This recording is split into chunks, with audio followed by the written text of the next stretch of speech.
personalitetet që ishin në krye të luftës nuk kanë qenë aty për krime, nuk kanë bërë krime. Kanë qenë në krye të një ushtrie e cila është çlirimtare, e cila ka dhënë dëshmorët e saj, e ne jemi një popull i cili kemi dhënë martirët, kemi dhënë mbi 12.000 të vrarë, edhe fëmijë, edhe grashta të zana, dhe kjo është e vërteta e historisë tonë. Kush do me ndryshu këtë vërtet? Kush do që mundohet me godit atë? Unë mendoj që do të humbë.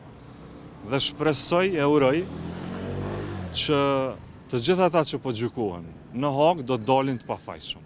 Ka qenë një frazë e zotit Kurti në vitin 2019, kur e ka pas një status Facebook edhe ku ka shkruar shkoa shim.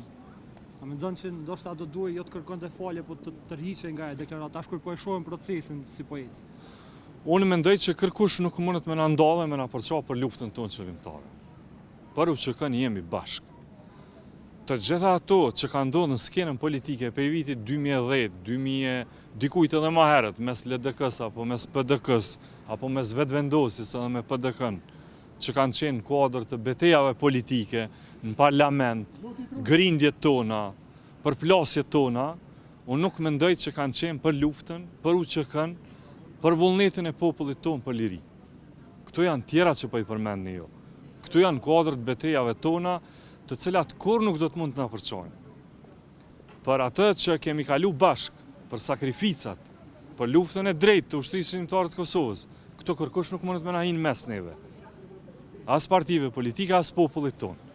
Se populli ka bu luftën dhe ato personalitete që i kemi në Hagë, ato kanë qenë në krye të luftës. Në krye të luftës. E cila ka qenë një luftë e drejtë. Keni qenë të rradhat me eksponentëve të vetvendosës që i keni vizitu. Prap do të shkoj. Do të shkoni prap? Prap do të shkoj në Hagë. Po pra do të jem aty në ditën përfundimtare, kam apliku për me qenë atje dhe do të përfaqësoj shtetin e Kosovës në atë proces. Unë pres që ky proces këto akuza me dështu janë të paqëndrueshme, janë shpifje, janë gënjeshtra të cilat e ofendojnë në palcë luftën tonë qëllimtare.